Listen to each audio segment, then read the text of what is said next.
Narrative scholars suggest that the world is understood and interpreted through the stories that we tell. Stories have the power to shape how we distinguish problems, they frame our policies, impact how subjectivities are mobilised, and determine what knowledge is legitimised.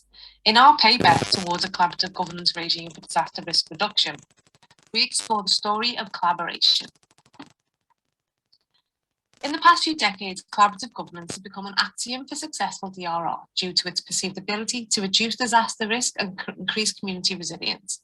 In part, this is due to its emphasis on the local as the preferred site for transformative adaptative action.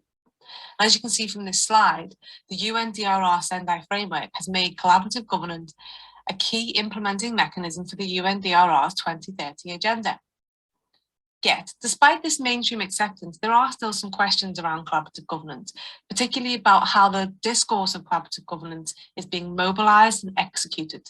In particular, there is a dearth of empirical knowledge on how collaborative discourse impacts and shapes disaster risk reduction governance and what effect this might have on local autonomy, capacities and resilience. And it's important to understand this, as studies have already shown that emerging collaborative governance systems do risk replicating and reinforcing past governance structures that were heavily top-down in focus and excluded local political dynamics and needs. To explore this, we draw on my PhD fieldwork in Nepal.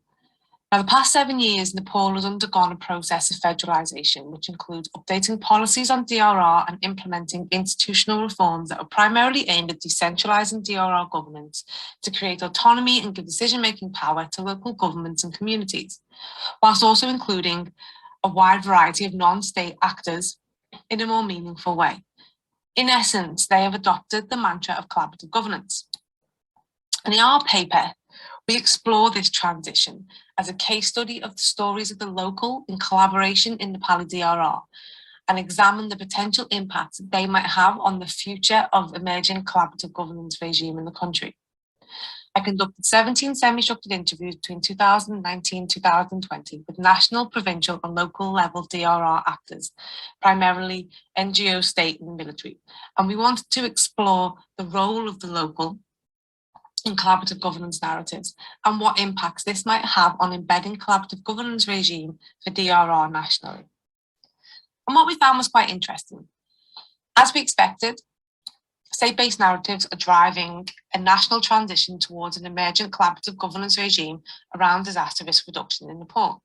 And our narrative showed that this story is about how state-based change, primarily the federalisation process, has defined the local municipal level as the most effective site for DRR action, and that this narrative is now being embedded through targeted policy reform and institutional remaking aimed at supporting greater autonomy at the local scale, thus making the local level the foremost geographical site from which collaborative action is performed. And this is very much in line with what we were seeing in the international discourse on collaborative DRR. However, our analysis highlighted the tensions between a narrative intent and effect on the ground, which we believe could undermine the importance of the local and reinforce previous governance structures. For example, when speaking about the role of the local in DRR governance, the focus was primarily on the failings of the local municipalities and how to improve the recently formed local governments, as you can see from the highlighted boxes. The normative solution to this was top-down capacity training. The story became more about the flawed local socio-political processes, which in turn justified reinforcing the top-down approach to DRR. And in conclusion, we argue that the current scale of narratives that you're seeing in Nepal are promoting a highly formalised collaborative governance regime, one that promotes top-down interventions, runs counter to the recent policy reforms and objectives, and threatens to undermine the local as the principal site for collaborative action in Nepal. And we argue that this